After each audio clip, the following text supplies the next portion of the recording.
आज जो वर्ल्ड पर हम अमेरिकी वित्त सचिव बेसेंट के साक्षात्कार के मुख्य बिंदुओं को प्रस्तुत कर रहे हैं।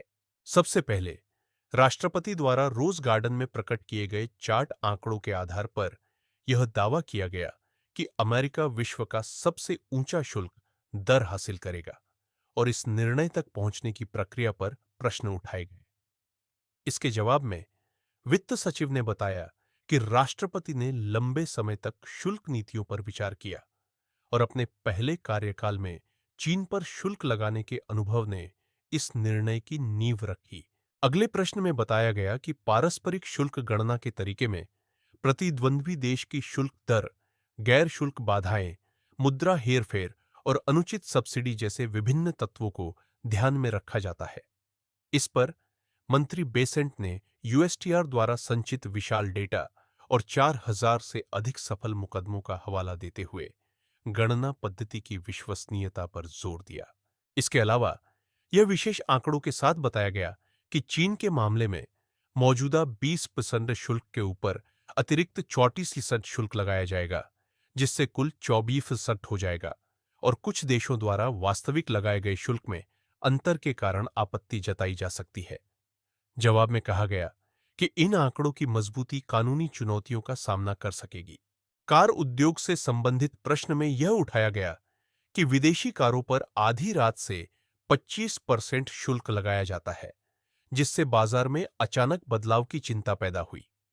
इसके जवाब में सरकार ने यह स्पष्ट किया कि उपभोक्ताओं और उद्योग की सुरक्षा के लिए विदेशी कारों की जगह अमेरिकी कारों की खरीद की सिफारिश की जाएगी। कनाडा, मेक्सिको, दक्षिण कोरिया और जापान जैसे मित्र देशों में शुल्क के बोझ को लेकर चिंताएं व्यक्त की गई। हालांकि जवाब में कहा गया कि चूंकि इन देशों ने अतीत में अमेरिका पर भी शुल्क लगाया है, इसलिए इन्हीं मानकों का जियोग्योंग होना चाहिए और अमेरिकी उत्पादों की खरीद की सिफारिश की गई।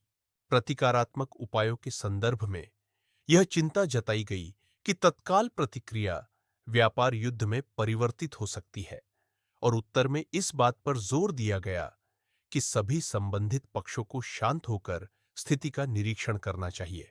शुल्क राजस्व के संदर्भ में यदि वैश्विक स्तर पर 10% का शुल्क लागू किया जाता है, तो वार्षिक लगभग $300 अरब का राजस्व उत्पन्न हो सकता है और इस राजस्व को टिप, सामाजिक सुरक्षा, ओवरटाइम तथा कार के ब्याज खर्च में छूट जैसी श्रमिक सुविधाओं में परिवर्तित होने की उम्मीद जताई गई। इसके अलावा विश्लेषण में यह कहा गया था कि प्रारंभ में उच्च शुल्क राजस्व प्राप्त होगा, लेकिन समय के साथ जैसे जैसे कारखाने अमेरिका स्थानांतरित हो जाएंगे, ये शुल्क राजस्व कंपनियों की आय और वेतन वृद्धि में परिवर्तित होकर घरेलू अर्थव्यवस्था को सक्रिय करेंगे।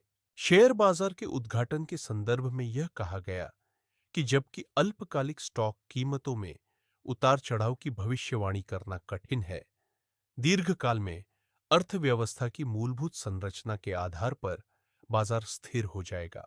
इसके अलावा यह आंका गया है कि सरकारी खर्च में कटौती और निजी क्षेत्र में रोजगार वृद्धि अल्पकालिक कीमतों में वृद्धि की चिंता को संतुलित कर सकती है और यह माना जाता है कि शुल्क नीति व्यापार असंतुलन के निवारण, अमेरिका के भीतर औद्योगिक संरचना के पुनर्गठन तथा श्रमिक लाभों के विस्तार के लिए एक रणनीतिक कदम है।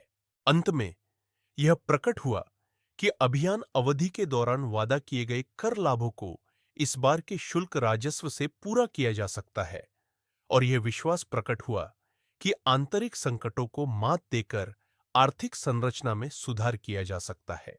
सारांश में कहा जा सकता है कि इस शुल्क नीति से संबंधित साक्षात्कार को एक रणनीतिक पहल के रूप में आंका जा सकता है, जिसका उद्देश्य अल्पकालिक झटकों का सामना करते हुए भी दीर्घकाल में अमेरिकी अर्थव्यवस्था के विकास, संरचनात्मक सुधार और व्यापारिक असंतुलन के समाधान को प्रोत्साहित करना है। इस प्रकार यह शुल्क नीति विश्लेषण समाप्त होता है और आशा है कि आज का सामग्री आपकी समझ में सहायक रहा होगा। यह चौवल था। धन्यवाद और कृपया ध्यान दें कि यह खरीद बिक्री की सिफारिश नहीं है।